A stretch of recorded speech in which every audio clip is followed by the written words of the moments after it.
সুপ্রভাত বন্ধুরা, তোমরা নিশ্চয়ই ভালো আছো, আমিও ভালো আছি। আজকে একটা নতুন দিন আবার শুরু হলো। আজকে নতুন একটা রেসিপি নিয়ে এসে গেলাম। দেখতে থাকো, আশা করি ভালোই লাগবে। আমি একটা পনিরের নতুন রেসিপি বানাচ্ছি, নিরামিষ, পেঁয়াজ রসুন ছাড়া। কালকে নির্দিষ্ট আছে, দেখে নিয়ে তোমরাও বানাতে পারো। দেখো, দেখে তারপরে তোমরা করো। এই যে পনিরটাকে আমি টুকরো টুকরো করে কেটে রেখেছি, আর এখানে দই নিয়ে নিয়েছি, আর এই মশলা।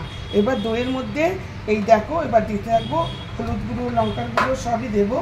এই যে লঙ্কার গুঁড়ো, হলুদ গুঁড়ো, ধনে গুঁড়ো আর জিরে গুঁড়ো। একটু লঙ্কার গুঁড়ো আর একটু দিচ্ছি, আমরা একটু ঝাল খাই তো। আর জিরে গুঁড়োটাও একটু দিচ্ছি, আর নুন পরিমাণ মতো নুন। এই দিয়ে এইবার আমি এটাকে ভালো করে ফেটিয়ে রাখবো। এই যে একটু বিট নুনও দিয়ে দিচ্ছি, বিট নুন দিয়ে দিলাম।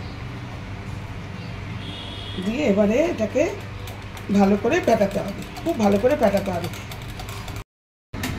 কড়াই বসিয়ে দিয়েছি, কড়াইয়ের মধ্যে সর্ষের তেল দেব। সর্ষের তেল দিয়ে এটা তোমরা চাইলে বাটার দিয়েও করতে পারো, আমি সর্ষের তেল দিয়ে করব। সর্ষের তেল দিয়ে দিলাম। সর্ষের তেলের মধ্যে একটু তেলটা গরম হোক। তেল গরম হয়ে গেছে, এবার বেসন দিয়ে দিচ্ছি। বেসনটা তেলের মধ্যে ভাজবো।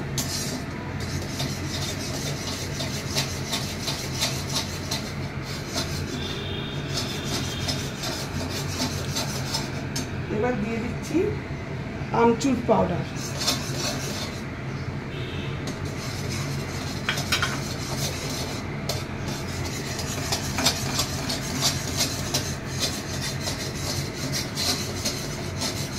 এবার দিয়ে দেব 4 রকম রোজকার মশলা।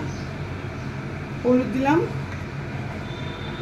লঙ্কার গুঁড়ো দিলাম, ধনে জিরে দিয়ে দেবো। ধনে দিলাম, এবার জিরে দিলাম। এটা 1 মুঠো কসুরি মেথি দিয়ে দিচ্ছি।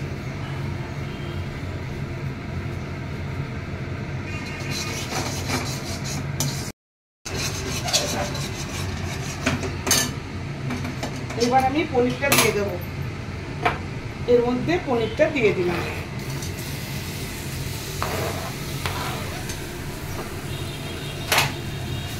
দিয়ে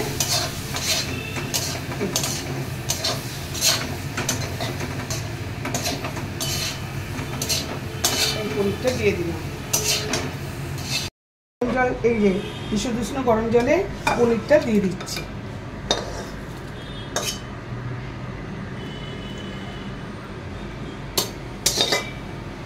পনিরটা বিশুদ্ধ গরম জলে দিয়ে দিলাম। এবারে কড়াই আবার বসালাম। এবার সর্ষের তেল আবার একটু দিয়ে দিচ্ছি। সর্ষের তেল দিয়ে দিলাম, পরিমাণ মতো সর্ষের তেল দিলাম, আর তার সঙ্গে এই বাটার দিয়ে দিলাম। এবার এর মধ্যে হিং দিয়ে দিচ্ছি, পরিমাণ মতো হিং দিয়ে দিলাম।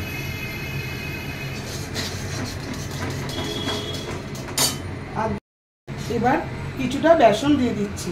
বেসনটা দিয়ে নাড়িয়ে চাড়িয়ে এবার গ্যাসটা অফ করে দেবো। এবার গ্যাসটা অফ করে দিলাম। এর মধ্যে পরিমাণ মতো চিনি দিয়ে দিলাম।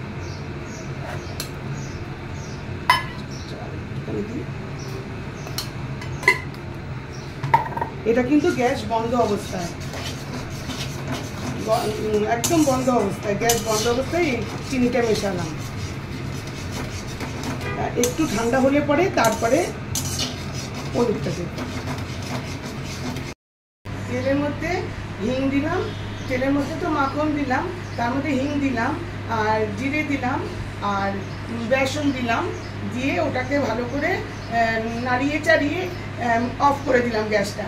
এবার একটু চিনি দিলাম পরিমাণ মতো, চিনি দিয়ে পুরো বন্ধ করে দিলাম। এবার একটু ঠান্ডা হলে পরে তারপর দইয়ের মিশ্রণটা দেবো, কারণ কি দইয়ের মিশ্রণটা যদি গরম অবস্থা দিই কেটে যাবে, একদম একদম কেটে যাবে। এবার আমি দইয়ের মিশ্রণটা ঢেলে দিচ্ছি।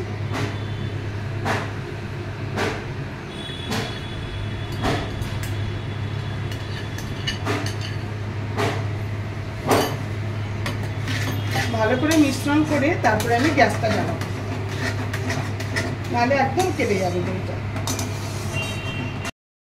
গ্যাসটা জ্বালিয়ে নিয়েছি, এবারে ভালো করে মিশ্রণ করে গ্যাসটা জ্বালিয়ে নিয়েছি। এবার একটু নাড়াবো।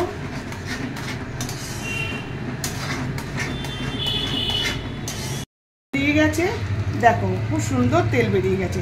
এই কতগুলো কাঁচা লঙ্কা আমি দিয়ে দিচ্ছি, তোমরা কুচি করেও দিতে পারো, আমি গোটা দিয়ে দিলাম, আমাদের ছেলে আছে তো খেতে পারবে না। জল শুদ্ধ, এই যে জল শুদ্ধ পনিরটা দিয়ে দিচ্ছি।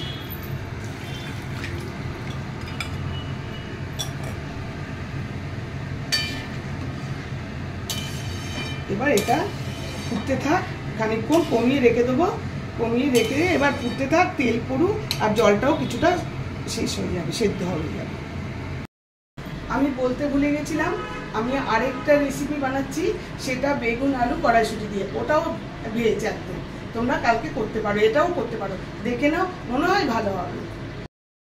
এই যে আলু বেগুন কেটে রেখেছি, এই যে আমার ফ্রোজেন কড়াইশুঁটি, মানে আসল কড়াইশুঁটি আমরা ছাড়িয়ে ফ্রিজে রেখে দিয়েছিলাম, সেই কড়াইশুঁটি এই গরম জলে একটু ভিজিয়ে রেখেছি। এবার আমি তেল দিয়ে দিচ্ছি, এই যে 5 ফোড়ন তেল দিয়ে দিয়েছি।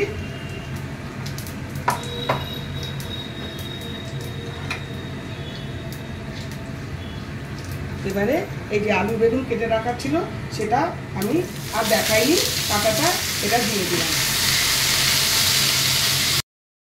একটু তেলের মধ্যে ভাজা হচ্ছে, একটুখানি ভেজে নিচ্ছি, তারপরে মশলাটা দেবো। এই যে গ্যাস অফ করে দিয়েছি। এবার দেখো দেখো কি সুন্দর হয়েছে, আর কি সুন্দর একটা গন্ধ বেরোচ্ছে, ওই আমচুর পাউডার আর কসুরি মেথির জন্য খুব সুন্দর গন্ধ বেরোচ্ছে। আমার ডান। এই যে ভাজা ভাজা হয়ে গেছে, এবার আমি মশলাগুলো দেবো। এতে কিন্তু লঙ্কার গুঁড়ো একদম দেবো না, কাঁচা লঙ্কা দিয়ে হবে। এই ধনে গুঁড়ো দিচ্ছি, খুব অল্প অল্প জিরে গুঁড়ো দিচ্ছি, এটা কিন্তু খুব রিচ কিছু হবে না। আর লঙ্কার গুঁড়ো দেবো না, একদম কাঁচা লঙ্কা, কটা কাঁচা লঙ্কা দিয়ে দেবো। এই যে কটা কাঁচা লঙ্কা দিয়ে দিলাম, ওতেই পেস্ট হয়ে যাবে। আর লাস্টে দেখাবো কীভাবে করছি। এই যে নাড়াচাড়া করে নিলাম হলুদ দিয়ে আর জিরে গুঁড়ো ধনে গুঁড়ো দিয়ে। এইবারে নুন দেবো, পরিমাণ মতো নুন দেবো আর মিষ্টি দেবো। নুন দিয়ে দিলাম, এবার মিষ্টিও দিয়ে দেবো এর সঙ্গে। 1 চামচ মিষ্টিও দিয়ে দিলাম।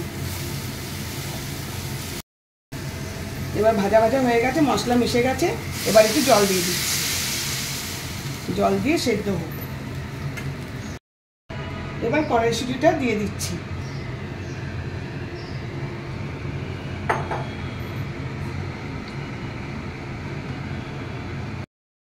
এবার ঢাকা দিয়ে দিচ্ছি, ঢাকা দিয়ে হতে থাক। এই যে ঢাকনা খুলে আমি একটু বেগুনগুলোকে মেরে দিচ্ছি। বেগুনগুলো মেরে দিলে না তাহলে দেখতে মাখা মাখা হবে, নাহলে তাকিয়ে থাকবে বেগুনগুলো, একদম খেতে ভালো হবে না। এবার দেখি কতটা, এই যে আমার একদম হয়ে এসছে। এইবার আমি এই রান্নার বিশেষত্ব যেটা, সেটাই আমি এবার দেখি। সেটা হচ্ছে রান্নাটা পুরো হয়ে গেলে তখন এই আদা বাটা দিতে হবে। আদা বাটা দিয়েই সঙ্গে সঙ্গে ঢেকে রাখতে হবে, গ্যাস অফ করতে হবে, তবেই খাবার সময় সুন্দর একটা আদার গন্ধ হবে। টেস্ট তো হবেই, রান্না আদার গন্ধটাও আসবে। এই যে আদাটা দিয়ে দিলাম, এই যে আদাটা দিয়ে মিশিয়ে এবার আমি বন্ধ করে দেবো। তবেই এটার টেস্ট কিন্তু এইখানেই। পুরো নিরামিষ, তোমরা নিরামিষের দিনে করতে পারবে, ভাত খাওয়ার সঙ্গেও করতে পারবে, রুটির সঙ্গেও চলবে। এবার আমি গ্যাস অফ করলাম, ঢেকে দিলাম। এই যে আমার আলু বেগুন কড়াইশুঁটির রান্নাটা ডান। খুব মানে দেখে তো খুব সুন্দর লাগছে, খেতে কেরম হবে জানি না, তোমরা কিন্তু অবশ্যই নিরামিষের দিনে করবে। এই যে আমার দুটো রান্না একদম রেডি হয়ে গেছে। ভালো লাগলে শেয়ার, সাবস্ক্রাইব, লাইক করবে।